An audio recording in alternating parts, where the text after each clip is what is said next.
රැට නිදා ගන්න කලින් ඔයා තනියම ඉමේජින් කරන ජීවිතයක් තියනවද? දවසක ඔයාගේ අම්මා තාත්තා සතුටින් ඉන්නවා, සල්ලි ගැන බයක් නැහැ, ඔයා හැමදාම හීන දැක්ක හැම දෙයක්ම ඇත්තක් වෙලා තියෙනවා. ඒත් දැන් රියැලිටි එක වෙනස්ද?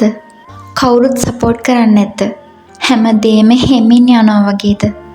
සමහර වෙලාවට ඔයාටම ඔයා ගැන සැක හිතෙනවද? මට ඇත්තටම මේක කරගන්න පුළුවන් වෙයිද කියලා? එහෙනම් මේ වීඩියෝ එක ස්කිප් කරන්න එපා. මොකද දැනට අරගල කරන ගොඩක් මිනිස්සුන්ට දවසක කියන්න සාර්ථක කතාවක් තියෙනවා. මේක මතක තියාගන්න. ලොකු හීනවලට ලොකු සටන් එනවා. හැම සාර්ථක කෙනෙක්ම ඔයා ඉන්න තැනින් තමයි පටන් ගත්තේ. බය වෙලා, අවිනිශ්චිතව, තනියම. හැබැයි වෙනස ඒකයි. එයාලා අත්හැරියේ නෑ. දන්නවද? බීජයක් පස් ඇතුලේ තියෙද්දි මුලින්ම එන්නේ අඳුර, පීඩනය, තනිකම. හැබැයි ඒ බීජේ ඒ අඳුර ඇතුලේම වර්ධනය වෙනවා. දවසක ලොකු ගහක් වෙනවා. ඔයාගේ ජීවිතෙත් එහෙමයි. මේ අමාරු කාලේ ඔයාව වලලන්න නෙවෙයි, වර්ධනය කරන්න. ගොඩක් අය හීන දකිනවා. ඒත් දුක පටන් ගද්දිම අත්හරිනවා.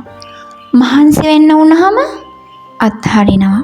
මිනිස්සු hina වුණාම අත්හරිනවා. ප්‍රතිඵල පරක්කු වුණාම අත්හරිනවා.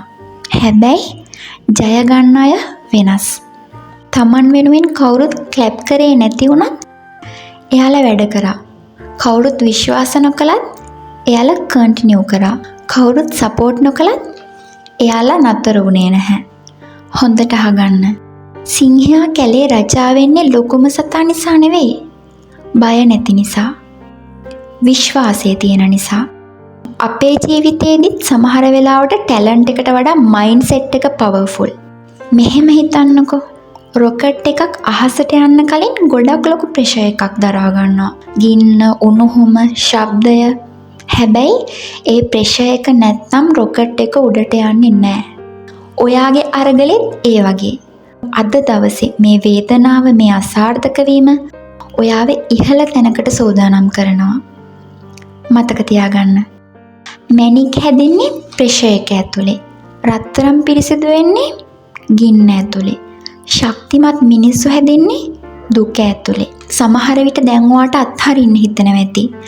මට මේක බැරි වෙයි, මම පරක්කු වැඩි, මගේ ජීවිතේ තවම සෙටල් නැහැ. හැබැයි මේක අහන්න. පොඩි ප්‍රෝග්‍රස් එකක් වුණත් ඒකත් ප්‍රෝග්‍රස් එකක්. හෙමින් උනත් ඔයා යන්නේ ඉස්සරහට නම් ඒක තමයි වටින්නේ. මේක අහන ඔයාට මං කියන්නේ දැන් නවතින්න එපා. ඔයා මෙච්චර දුර ආවේ අත්හරින්න නෙවෙයි. ඔයාගේ හීනේ පොඩි නෑ.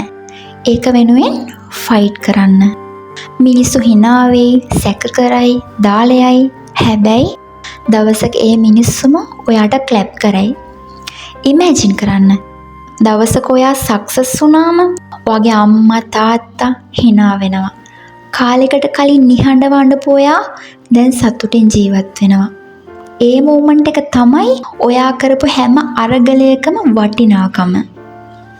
ඒ නිසා ඔයාගේ හීනය තාමත් ඔයාගේ හිත ඇතුලේ ජීවත් වෙනවා නම් කරුණා කරලා අත්හරින්න එපා. මල් පිපෙන්නේ කාලයක් ගියාට පස්සේ. ඉර උදා වෙන්නේ අඳුර ඉවර වුණාට පස්සේ. ඔයාගේ දවසත් දවසක ඔයා මේ දුක් විඳපු දවස් දිහා බලලා ඒ වෙලාවේ අත් නොහැරපු එක හොඳයි කියලා ඔයාටම හිතේ. ඉතින් තව ටිකක් සටන් කරන්න. තව ටිකක් විශ්වාස කරන්න. තව ටිකක් ඉවසන්න. මොකද ඔයාගේ හීනය අනිවාර්යෙන් හැබෑ වෙනවා. අවධානයෙන් ඉන්න. වර්ධනය වෙන්න. ජය ගන්න. මේ පීක් මයින්ඩ්